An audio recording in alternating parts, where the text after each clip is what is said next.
Assalamualaikum warahmatullahi wabarakatuh. Alhamdulillah wassalatu wassalamu ala rasulillah la haula wala quwata illa billah amma ba'da.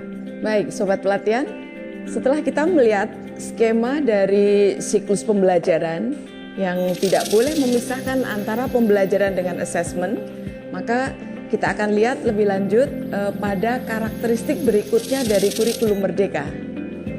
Kita lihat di sini, sobat pelatihan yang saya banggakan.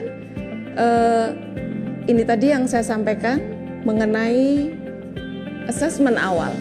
Jadi asesmen awal ini ditujukan untuk mengidentifikasi kebutuhan belajar dari peserta didik. Ketika hasil asesmen awal itu sudah diketahui oleh guru, maka menjadi hak peserta didik untuk mendapat layanan pembelajaran yang berdiferensiasi. Artinya, ketika peserta didiknya itu berbeda, maka nanti supaya belajar mereka itu bisa efektif, mereka perlu diberikan layanan pembelajaran yang juga berbeda. Jadi tidak lagi menjadi sebuah hal yang direkomendasikan ketika guru melaksanakan pembelajaran mengabaikan kekhasan dan kebutuhan peserta didiknya. Sobat pelatihan yang saya banggakan, mari kita lihat pada skema yang ada di sini. Pada kurikulum Merdeka, dengan adanya asesmen awal, diharapkan guru bisa memperoleh informasi seperti apa kesiapan awal peserta didiknya, kemampuan mereka seperti apa, sehingga nanti ketika guru itu memiliki informasi mengenai kemampuan awal peserta didik, guru bisa melaksanakan teaching at the right level.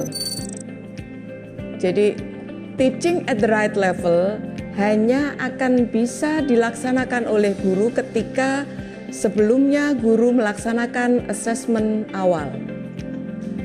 Setidaknya sobat pelatihan bisa melihat dan menggunakan filosofi guru ngaji atau ustadz yang melatih siswanya atau muridnya membaca Al-Quran.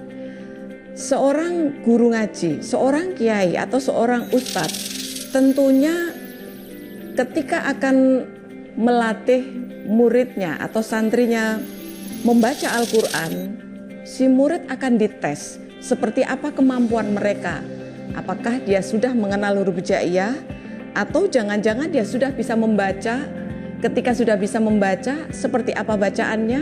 Sudahkah lancar? Sudahkah sesuai dengan makharijul huruf dan tajwidnya? Atau jangan-jangan malah sudah hafal?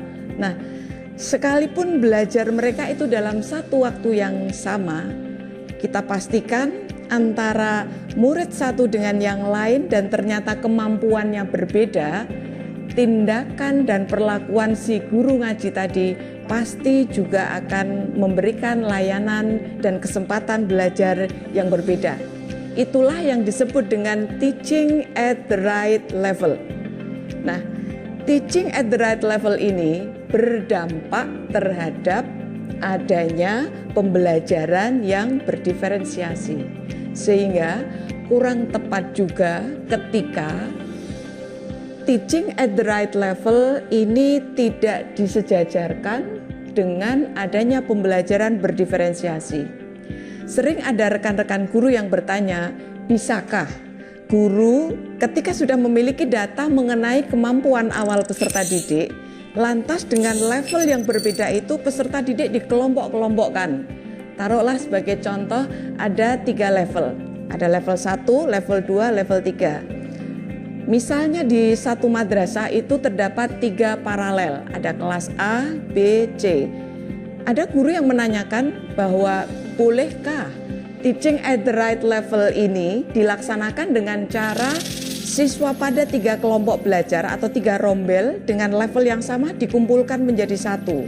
Sehingga memang teaching at the right level tapi dia dilepas, dikeluarkan dari komunitas belajarnya. Nah, yang seperti ini bukan yang diharapkan dalam kurikulum Merdeka. Karena ketika begitu, guru tidak memberikan layanan pembelajaran yang berdiferensiasi. memang benar sudah ada assessment awal, memang benar guru sudah melaksanakan teaching at the right level, tapi ternyata level kemampuan peserta didik itu dijadikan satu. Sehingga yang terjadi bukan diferensiasi pembelajaran, melainkan kembali pembelajaran yang homogen. Homogen lagi.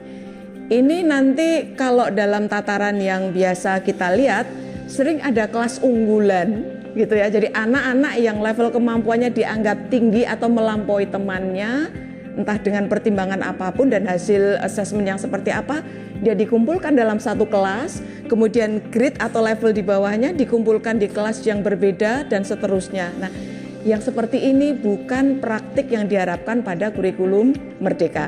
Memang mudah bagi guru, tapi itu tidak memberikan dampak yang menguatkan dan memberikan motivasi kepada peserta didik karena sejak awal dia oleh gurunya sudah dipisahkan dari komunitas belajarnya.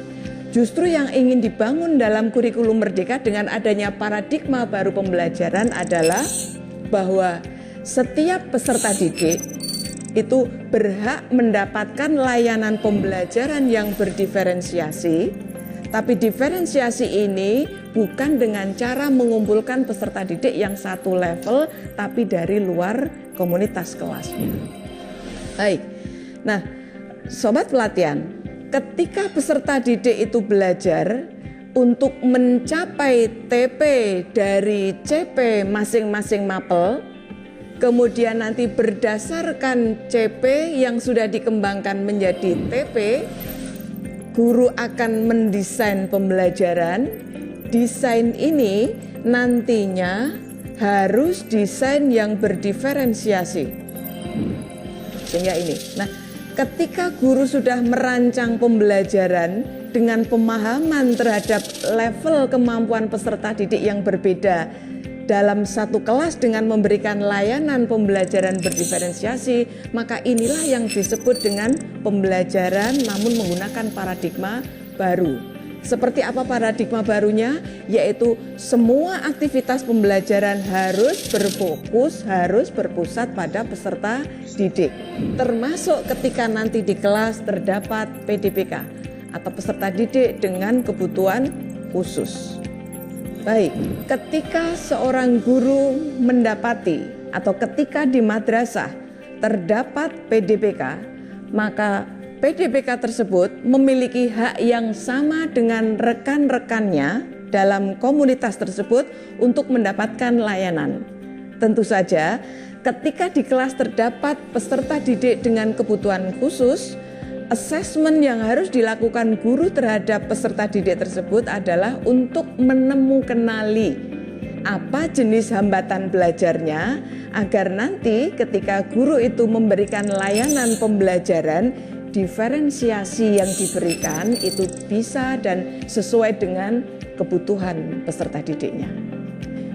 Pada video berikutnya kita akan membahas secara lebih detail agar hasil bacaan dari sobat pelatihan bisa kita konfirmasi dan mendapat penguatan dari video pembelajaran kali ini. Terima kasih. Assalamualaikum warahmatullahi wabarakatuh.